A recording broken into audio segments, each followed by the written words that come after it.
Sebetulnya begini, kita harus banyak merenung ya. Kenapa Allah sampai mengeluarkan kita dari rumahnya? Antum biasa main ke rumah saya. Saya bilang jangan datang. Lama gitu. Ya. Kira-kira perasaan antum gimana? Hah? Bukan karena kangen, Anda pasti akan bertanya, saya salah apa? Ya. Kamu gak usah ke rumah saya dulu deh. Ya kan? Pasti Anda akan bertanya, saya salah apa? Sekarang Allah, lewat fenomena ini, meminta kita keluar dari rumahnya. Sebagian tempat. Banyak tempat. Jadi, orang yang imannya sadar, pasti akan bertanya, ya Allah, saya salah apa gitu? Apa yang saya perbuat selama ini?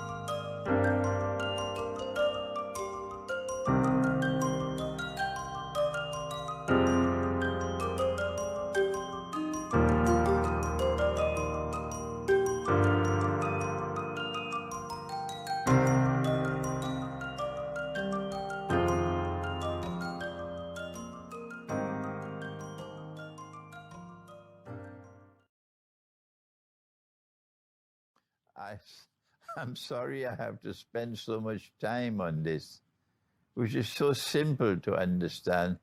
But this is the price we pay when people look for guidance elsewhere and ignore the Quran. And then we said, fast until the night time. And the definition of night time is when the day has ended. The definition of night time is when the day has ended. When the day ends, the night begins. When does the day end? The day ends at sunset, when the sun has set. During the time that the sun is setting, it is prohibited to perform salat. Everybody knows that. And as soon as the prohibited time has ended and the sun has set, salat is permissible. Why is it so difficult for some of us to understand that the day has ended when the sun has set, and hence the night has begun when the day has ended? Why is it so difficult to understand something so simple? I'm sorry that I have to argue this case so much, but why? So many years have passed and still you will not think. Allah sent the Quran to people who think. Will you wait until the grave? Will you wait until Judgment Day to get to know that what I'm saying is correct, when you can understand it now? If you want to wait until that time and then learn that what I'm saying is correct, that's your choice. It will be better if you understand now that I'm explaining the Quran to you correctly. That the night begins when the day has ended. And the day ends when the sun is setting and it is prohibited to perform salat. When that time of prohibited salat has ended, when the sun has set, then salat is permissible. So the day has ended when the sun has set, and the night has begun when the prohibited time of salat has ended. The night has begun when the sun has set.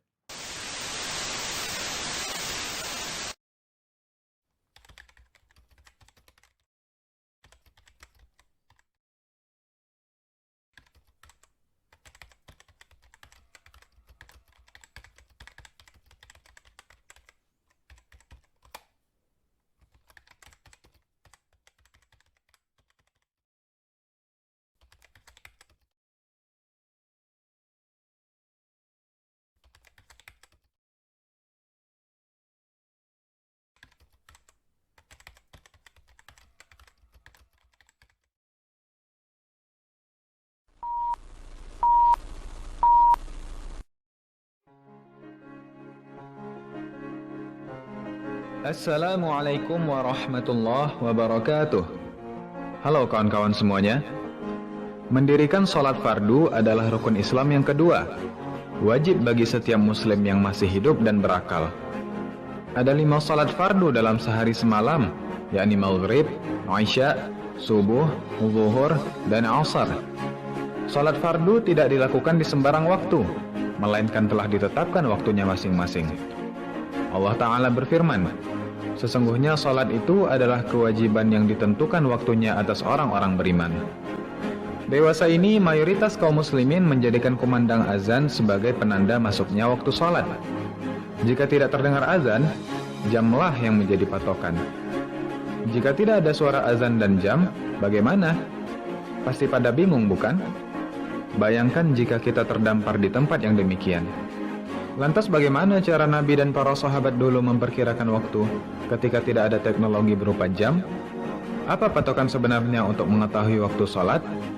Patokannya adalah posisi matahari.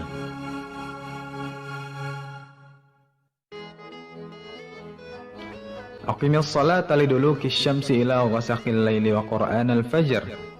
Dirikanlah salat sejak matahari tergelincir sampai gelapnya malam, dan dirikanlah pula salat fajar. Berdasarkan ayat ini, kita akan mulai pembahasannya dari salat zuhur. Dari Abdullah ibni Amr radhiyallahu anhuma, Rasul sallallahu alaihi wasallam bersabda, waktu salat zuhur masuk apabila telah tergelincir matahari sampai bayang-bayang seseorang sama dengan tingginya. Matahari terbit dari timur dan terus bergerak ke arah barat. Ketika memasuki tengah hari, matahari akan berada di puncaknya, tepat di atas kepala kita. Saat ini adalah waktu yang terlarang untuk salat. Kurang lebih 15-20 menit kemudian, tatkala matahari sudah sedikit bergeser ke arah barat, saat itulah waktu zuhur masuk. Cara mengetahuinya cukup dengan melihat bayangan kita. Saat matahari tepat di atas kepala, bayangan akan mengarah ke bawah kaki kita. Tetapi saat matahari sudah bergeser ke barat, otomatis bayangan kita akan berada di timur. Dan sebagaimana bunyi hadisnya, waktu zuhur berakhir ketika panjang bayangan suatu benda sama dengan panjang bendanya. Lanjutan hadisnya, waktu zuhur sampai bayang-bayang seseorang sama dengan tingginya, yaitu sebelum datangnya waktu asar. Saat bayangan sudah sama tinggi dengan bendanya, waktu zuhur pun berakhir. Kira-kira 10 menit kemudian, tatkala bayangan suatu benda sudah sedikit lebih panjang dari bendanya, saat itulah waktu asar masuk. Waktu salat asar berakhir ketika matahari akan terbenam. Namun waktu idealnya atau afdalnya adalah sebelum cahaya matahari menguning. Sebagaimana lanjutan hadis sebelumnya, dan waktu asar adalah selama matahari belum menguning.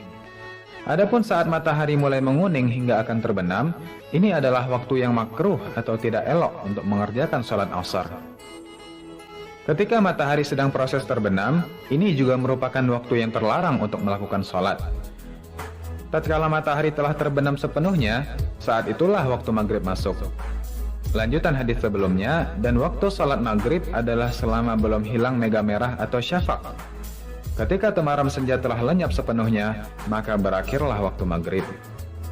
Tatkala sinar matahari telah hilang total, masuklah waktu malam. Saat itulah berakhirnya waktu maghrib dan masuklah waktu isya.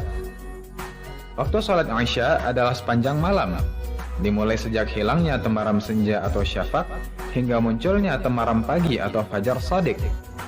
Namun waktu afdalnya adalah setengah malam pertama, sebagaimana lanjutan hadis sebelumnya, dan waktu isya adalah sampai tengah malam yang pertengahan. Adapun setengah malam lagi hingga waktu subuh adalah waktu yang makruh untuk melaksanakan salat isya. Namun justru waktu yang utama untuk melakukan salat tahajud, terutama di sepertiga malam terakhir. Lanjutan hadisnya, dan waktu subuh adalah mulai fajar menyingsing sampai menjelang terbitnya matahari. Ketika waktu malam berakhir, ditandai dengan muncul kembalinya cahaya matahari atau yang disebut fajar shadiq, maka masuklah waktu salat subuh. Dan waktu subuh berakhir ketika matahari akan terbit. Ketika matahari sedang proses terbit, ini juga merupakan waktu yang terlarang untuk salat. Setelah matahari terbit sepenuhnya dan lepas dari landasannya hingga setinggi tombak, maka masuklah waktu salat duha. Dan waktu duha berakhir ketika matahari sampai pada puncaknya lagi di tengah hari. Itulah waktu-waktu sholat yang Allah tetapkan dalam syariatnya. Sangat mudah mengenalinya, bukan? Posisi mataharilah yang sebenarnya menjadi patokan masuknya waktu sholat. Sederhananya, zuhur masuk saat matahari telah bergeser ke sisi barat. Asar masuk ketika bayangan benda sedikit lebih panjang dari bendanya. Maghrib masuk ketika matahari telah terbenam seluruhnya. Isya masuk ketika cahaya merah senja di langit menghilang. Dan subuh masuk ketika cahaya fajar mulai merekah. Hal ini tentu sangat bermanfaat manakala kita berada di suatu tempat yang tidak ada azan dan tidak ada jam. Dan dalam semua waktu salat tersebut, yang paling utama adalah salat di awal waktu. Inilah amalan yang paling dicintai Allah. Semoga Allah memudahkan kita dalam melakukannya. Amin ya rabbal alamin.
Berlakulah hadis Nabi yang berbunyi, sungguh kalian umat Islam kelak nanti akan mengikuti jalan hidup, tata cara hidup umat-umat sebelum kalian, sejengkal demi sejengkal, sehasta demi sehasta, sehingga sekiranya mereka yang kalian ikuti sudah jelas-jelas masuk lubang biawak, kalian terus saja mengikuti mereka.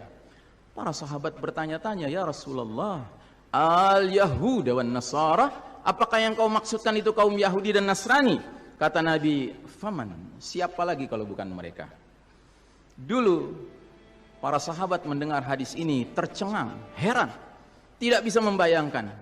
Tapi semenjak 100 tahun yang lalu, realitas inilah yang kita hadapi. Allah Ta'ala mencabut kepemimpinan dunia dari tangan umat Islam, Allah serahkan ke Barat, ke Eropa, Amerika, yang tiada lain adalah the Judeo-Christian Society, masyarakat Yahudi Nasrani. Dan sejak saat itu berlaku lagi hadis yang lain lagi yang berbunyi, la tunqadanna ural islami urwatan urwatan fa kullu man takhadat urwatun tashabbatha an-nas billati taliha fa awwaluhunna naqdan al-hukmu wa akhiruhunna as-salah. Nabi bersabda, tali ikatan Islam ini akan terurai satu simpul demi simpul. Bila satu simpul terurai, manusia bergelayutan pada simpul berikutnya, terurai lagi, gelayutan pada simpul sisanya. Terus kata Nabi menjelaskan, simpul yang paling awal terurai apa? Urusan hukum. Sedangkan simpul yang paling akhir terurai adalah urusan salat. Sejak 100 tahun yang lalu, negeri-negeri kaum muslimin sadar tidak sadar, sengaja tidak sengaja, direncanakan maupun tidak, pelan tapi pasti melepaskan simpul Islam ini. Dimulai dari simpul hukum. Tidak ada negeri muslim lagi yang memberlakukan hukum Islam. Hukum sekuler, hukum bikinan manusia yang diberlakukan. Tidak ada negeri Islam yang memberlakukan politik Islam. Politiknya politik kedaulatan di tangan selain Allah Ta'ala. Sesuatu yang gak dikenal dalam ajaran Islam. Ekonominya ribawi. Budayanya budaya hedonis. Budaya asing sekali. Di mana tanggal 14 Februari umat Islam ikut meramaikan Valentine's Day. Tanggal 31 Desember meramaikan malam tahun baru dengan cara-cara mereka. Di bidang pendidikan kita menjadi pendidikan yang sekuler. Di bidang medis ya sudah tidak ada lagi semangat tibun nabawi, pengobatan dengan cara Nabi, tapi bangga sekali ngekor kepada medis barat.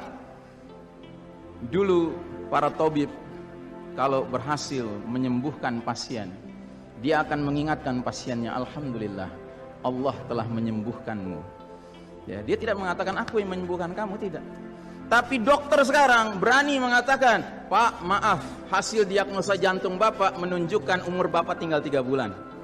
Playing God, bermain seolah-olah Tuhan dia. Makanya sekarang banyak dokter yang ucapannya kayak sabda Nabi bagi sebagian besar orang. Nauzubillah min dzalik.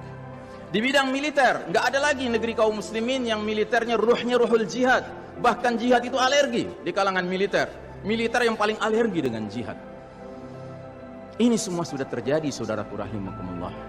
Cuman yang paling memprihatinkan, rupanya Anda dan saya harus sampai menyaksikan simpul terakhir terurai, yaitu simpul salat. Dalam sejarah, sekalipun taun, wabah yang terjadi dahulu kala di dunia Islam begitu dahsyat. Anda tahu taun dulu kalau terjadi orang baru kena paginya ketularan bintil-bintil, sorenya meninggal, Pak. Kalau sekarang orang di swab positif, sekian belas hari dia isolasi mandiri, kemungkinannya 2. Kemungkinan sembuh, kemungkinan mati. Persentasenya berapa? Sembuh 80%, Pak. Mati 3%. Kecil sekali. Bukan berarti kita menganggap ringan nyawa orang, tidak. Cuman saya ingin menggambarkan betapa taun dahulu lebih dahsyat daripada yang so-called pandemi yang lebih cocok disebut plandemi ini. Direncanakan ini, Pak. Yang karenanya, kalau kita lihat sejarah, sekalipun dahsyat taunnya dahulu kala, nggak ada cerita, Pak, sholat berjamaah berubah tata cara pelaksanaannya. Nggak ada. Kenapa kita harus berubah? Dan saudaraku rahimakumullah, kami cuma mengingatkan beberapa pesan dari Nabi SAW tentang sholat ini. Yang pertama, Nabi mengatakan, Sallu kama ra'aitumuni usalli. Sholatlah kalian sebagaimana kalian melihat aku sholat. Ini sudah kata mati, Pak. Ini kunci, Pak. Kunci ini. Makanya para ulama fikih memutuskan, al-aslu fil ibadatu al-hazar. Ya. Hukum asalnya ibadah ritual seremonial termasuk sholat adalah haram, Pak. Nggak boleh dikerjakan sembarangan, nggak boleh. Apalagi setelah dia ada aturannya, terus kita berkreativitas, menyangka itu lebih baik untuk keselamatan dunia kita. Sementara kita tidak peduli dengan keselamatan akhirat kita. Nabi Muhammad SAW menyatakan, hari berbangkit nanti aku akan menunggu umatku di depan telagaku. Aku akan bisa membedakan siapa umatku, siapa yang bukan. Umatku adalah mereka yang wajahnya, tangannya, kakinya bercahaya bekas wudhu. Tapi ketahuilah, ada sejumlah orang wajahnya bercahaya, tangannya bercahaya, kakinya bercahaya. Aku panggil mereka, halumma, halumma, tapi dihalau sama malaikat. Tidak boleh mendekat. Aku panggil lagi, halumma, halumma, tapi dihalau sama malaikat. Akhirnya malaikat menjelaskan, ya Muhammad, mereka telah merubah ajaranmu setelah engkau wafat. Kata Nabi selanjutnya, sohkan, menjauhlah. Nabi nggak mau dekat dengan orang yang berani-beraninya merubah tata cara ajarannya. Dan ajarannya yang paling pokok apa? Tauhid. Setelah tauhid apa? Salat. Dan ingat, salat adalah amal yang paling pertama yang akan diperiksa oleh Allah Ta'ala bagi setiap hambanya. Dan saudaraku rahimakumullah, untuk menutup, saya ingin menyampaikan 2 hadis lagi. 1 hadis dari Nabi, la tadaru furujatin lisyaitan. Jangan kalian biarkan celah-celah itu untuk syaitan. Ini Nabi Muhammad SAW yang berbicara, bukan Iksan Tanjung. Kalau Iksan Tanjung yang berbicara, Anda boleh tolak, Pak. Ini Nabi Muhammad SAW yang berbicara. Yang kita baca salawatnya dengan harapan mendapatkan syafaatnya, dengan harapan boleh meminum air dari telaganya. Jadi kata Nabi apa? Jangan biarkan celah-celah itu menjadi tempatnya syaitan. Hari ini tidak sedikit masjid bahkan memuliakan syaitan, memberi tanda di mana syaitan hendaknya berada. Nauzubillahi min dzalik. Mau jadi apa kita, Pak? Mau jadi umat seperti apa kita? Ini adalah simpul terakhir, saudaraku. Kalau sampai simpul terakhir ini kita relakan lepas, sudah tidak ada sisanya ajaran ini di muka bumi.